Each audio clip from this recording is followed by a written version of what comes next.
Mais putain.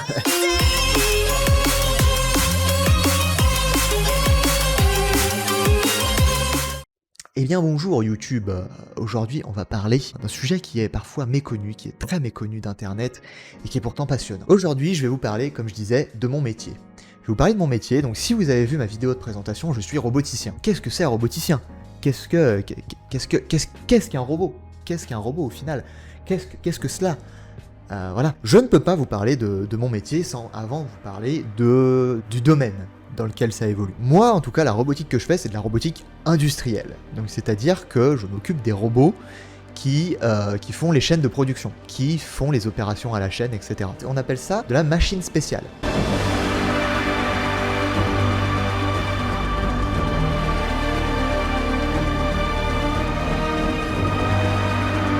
En gros, toutes ces machines que vous avez sûrement déjà vues dans certains reportages ou quoi que ce soit, ces machines, c'est ce qu'on appelle de la machine spéciale. Et la machine spéciale, qu'est-ce que c'est? Bon, bah, globalement, c'est dans le nom. La machine spéciale, c'est de la machine sur mesure. Il y a tellement de produits qui sont produits à la chaîne, vous n'imaginez même pas. Je suis sûr, vous regardez sur votre bureau, dans vos étagères ou quoi que ce soit, vous avez 90% des produits qui sont produits à la chaîne. Et en fait, donc forcément, il y a tellement de produits aujourd'hui différents, tellement de choses différentes, que bah, une seule machine ou alors une série de machines ne suffit pas pour, bien évidemment, faire tous les produits qu'il peut y avoir. Donc, forcément, il faut faire des machines sur mesure. Hein, par exemple, j'ai fait une machine personnellement pour produire les bavettes de camion. Bavettes de camion, c'est ce qu'il y a derrière les roues de camion. Vous regarderez la prochaine fois. L'espèce de gros morceau de caoutchouc qu'il y a derrière les roues de camion. Il y en a plein de sortes différentes. Eh bien, il faut des machines pour les faire. Il faut des machines.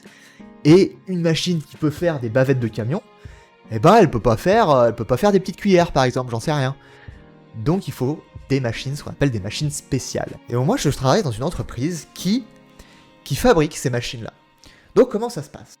Une machine spéciale, donc, c'est avant tout un contrat. Il y a un appel d'offres qui est fait. Donc, le client fournit un cahier des charges, et nous, on leur dit, voilà, on vous propose de faire ça. De faire une telle machine qui fait ça, il y a ceci à cet endroit-là, il y a tant de postes, ça a une cadence de temps, etc., etc. Il y a tant de robots, mon cul sur la commode, etc. Et donc, avec un certain prix, si le client accepte, on passe sur la première phase du projet qui est l'étude et réalisation. Donc, on passe d'abord sur l'étude et notamment l'analyse fonctionnelle. Donc moi, c'est de mon côté, je suis donc plus dans le côté automatisme. Notre entreprise s'occupe de modéliser la machine en 3D, de faire des simulations quand c'est possible, de contacter les fournisseurs de matériel, etc., etc. Et après, donc, la machine est faite en 3D, elle est ensuite validée par le client, bien sûr, parce qu'il y a quand même une validation client. Et ensuite, eh ben, elle est construite, elle est fabriquée, elle est programmée, et elle est testée. Donc voilà, donc j'interviens au moment où la machine est quasiment globalement finie de modéliser en 3D. Ben moi je fais ça. Je fais de la simulation. Dans un premier temps, je simule un robot. Donc ça, c'est littéralement un robot simulé. Ça, c'est un robot de peinture, pour votre information. Donc donc je m'occupe de faire des simulations robots en 3D pour valider des temps, pour valider le process, pour voir que ça marche, pour voir que ça passe physiquement, parce que du coup c'est des trajectoires robots. Donc voilà, donc le meilleur exemple, ce que j'ai à vous donner, c'est ça. Ça, c'est un bras robot. Ça, c'est un bras robot, et c'est le genre de... Alors lui, il est un peu plus stylé parce que c'est un robot de peinture, mais globalement, c'est ce genre de choses de laquelle je m'occupe dans mon métier. Et pourquoi je vous en parle? Parce que c'est très peu connu. C'est des métiers qui sont vraiment passionnants, parce qu'en plus, c'est jamais deux fois la même affaire. Donc on fait jamais la même chose, on ne fait vraiment jamais la même chose. On travaille toujours avec la pointe de la technologie, la plupart du temps. On évolue forcément avec les nouvelles technologies, etc. Même parfois, on a travaillé avec de la VR aussi, donc c'est très intéressant. Donc moi, je m'occupe de programmer le robot pour qu'il fasse ses tâches prédéfinies. Et là, vous pouvez voir, d'ailleurs, par exemple, sur celui-là, au bout du poignet, il a rien. Parce que bah, ça, c'est aussi notre partie de designer ce qu'il a au bout du poignet pour pouvoir faire l'opération souhaitée. Donc voilà ce que c'est une machine spéciale, et voilà un peu ce que c'est mon métier. Comme je l'ai dit, ça implique aussi des déplacements, forcément, parce qu'une fois que la machine elle est terminée, on la teste en atelier. On fait les tests, voilà, on casse 2 ou 3 trucs, on crame 2 ou 3 trucs aussi. Ça nous arrive, bien évidemment, parce que, étant donné que c'est toujours un truc nouveau, bah on n'a pas vraiment de recul dessus. Donc forcément, ça arrive de faire des erreurs, et il est arrivé déjà aussi de péter des trucs. Que je vous raconterai un jour, je pense. J'ai pas pété grand chose, mais je vous raconterai un jour ce que j'ai pu péter, ce qui a pu m'arriver aussi au travail, parce que l'air de rien, on voit du pays, on voit du monde, parce que oui, effectivement, une fois que la machine elle est testée, eh bien on va l'installer chez le client. Parfois c'est en France, parfois c'est aussi à l'autre bout du monde.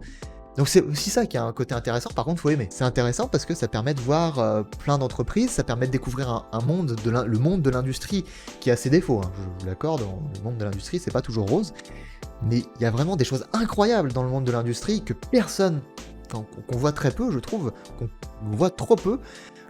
Toujours quand on parle de l'industrie, ouais mais l'industrie de la viande, etc., on maltraite les animaux, etc.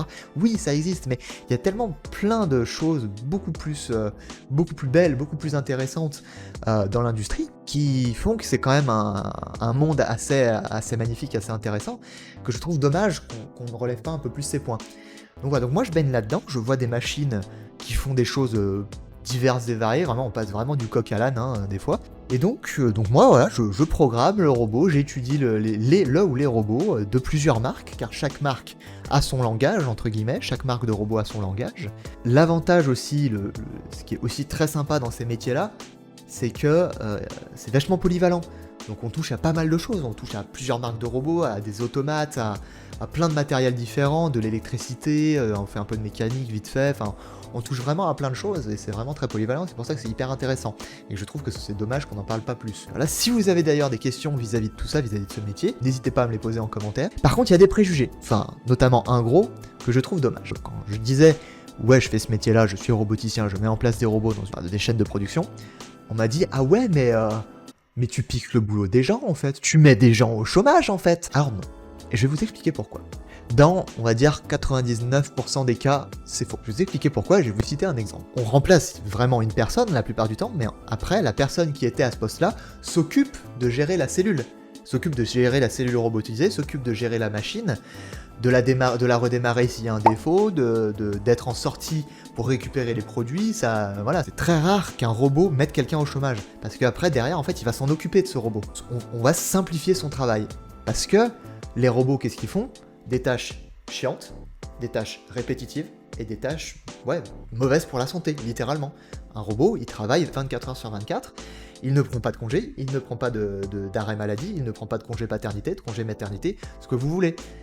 Mais il faut quand même quelqu'un pour l'opérer derrière si ça se passe mal. Et donc là, ce que je dis aux gens qui me disent « Ouais, mais tu prends le boulot des gens en fait, t'es un petit peu un connard hein, sur les bords ». Eh bien, je leur dis, bah écoutez, pas de souci, je vous propose d'aller travailler une semaine à la place d'un robot. Et au bout de cette semaine, vous irez me dire votre avis sur les robots, du coup.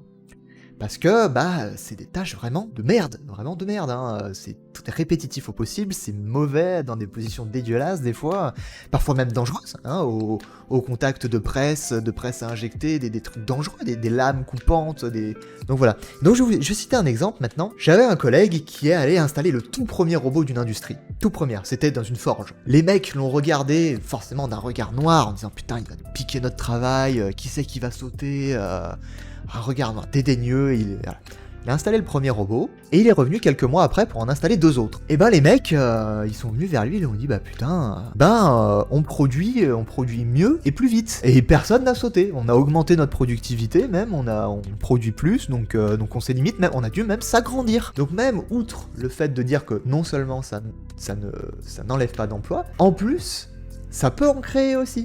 Parce que ça crée un surplus d'activité de l'entreprise, etc., crescendo. Donc ça, voilà, c'est mon métier, c'est l'histoire des robots, un petit peu. Encore une fois, si vous avez des questions vis-à-vis de ce métier, n'hésitez surtout pas. Très peu médiatisé, j'aimerais un peu amener ça un peu plus en avant, parce qu'il y a pas que roboticien, il y a automaticien derrière, il y a des gens qui s'occupent de la vision. La vision, c'est un peu les yeux de la machine, du traitement d'image, etc., de l'informatique. Il y a tout plein de métiers qui sont vraiment très passionnants et très polyvalents, qui sont méconnus aujourd'hui, enfin très méconnus. Est-ce que vous aviez des gens... Je vous pose la question, aviez-vous entendu, connaissiez-vous le métier de roboticien? Connaissiez-vous le métier d'automaticien, etc. Ce genre de choses, surtout roboticien.